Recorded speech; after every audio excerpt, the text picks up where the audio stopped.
to take a moment of privilege here for a moment, because I know that our facilitators, Ms. Hostetler, Ms. McGee and her team, done a fantastic job today.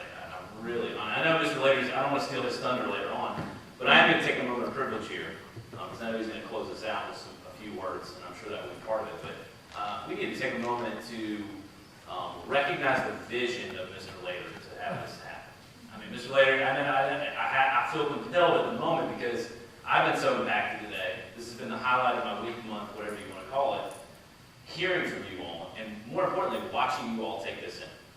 Watching you all intently grow and learn. You can see that physically happening in space. And Mr. Laird, that wouldn't happen without your vision, your efforts. So thank you, Mr. Let's give him a round of applause.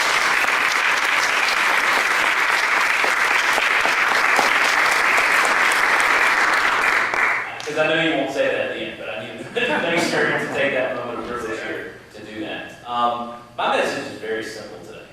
So I'm actually in the business of helping people make decisions. That's what I do.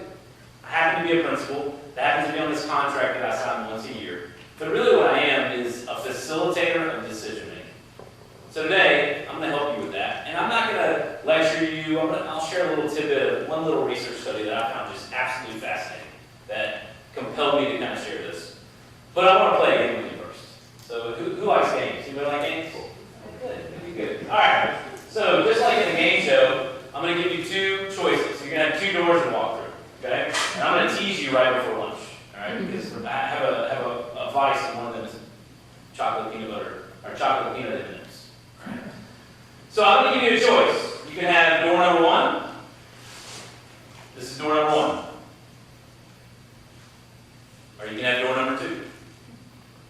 So what door do you pick? Raise your hand if you pick door number one. Interesting. Good.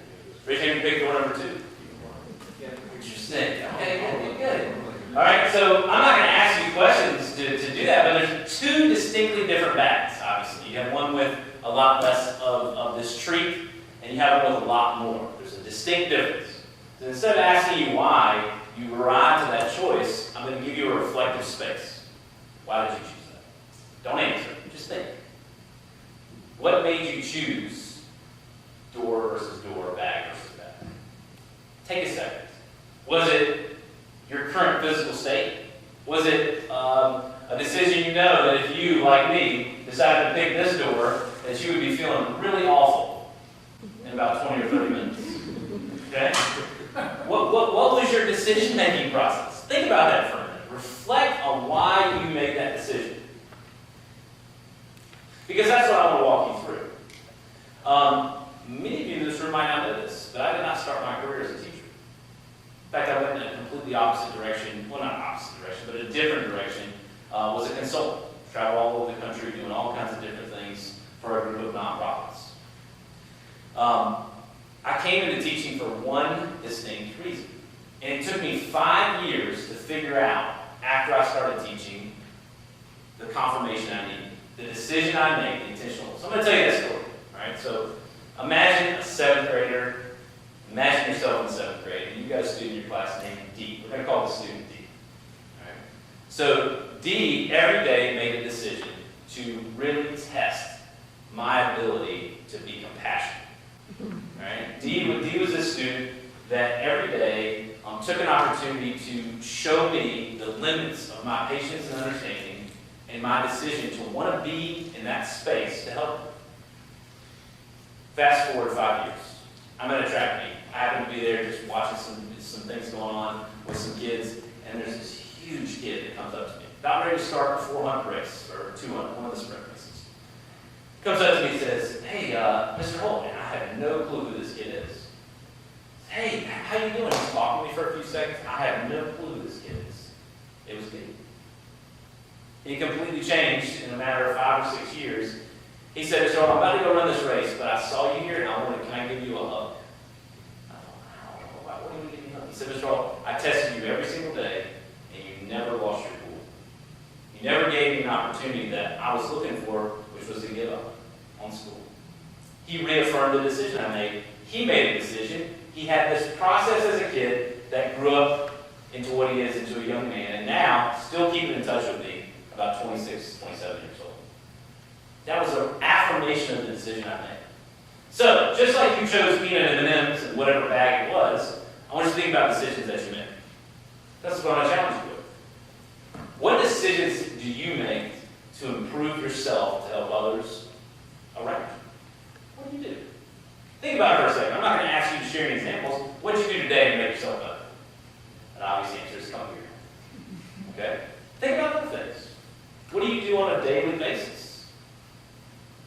You heard earlier about it takes 21 days to make a new habit. What did you do today to make yourself better? Was it as simple as brushing your teeth? Was it as simple as not eating that extra waffle that you saw sitting there? Was it as simple as saying, you know what, before I leave the house or wherever I'm at, I'm going to make sure I have my homework? Or was it even simpler as just saying hey to somebody in a hallway area? Whether you believe it or not, or aware of it, as young people and old people, those decisions affect our ability to learn and grow every day.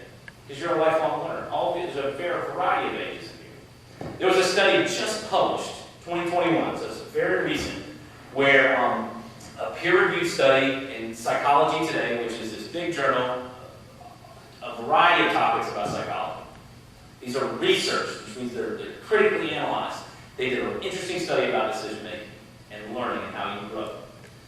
They took a group of 20 adults and 20 young people, most of the age of you in here, and said, we want you to self-assess whether or not you are just fed up with learning new things or not, and put them in different groups. So one group is, I'm still really engaged in wanting to learn, and put another group that said, I just got to take a break. I need to not grow anymore.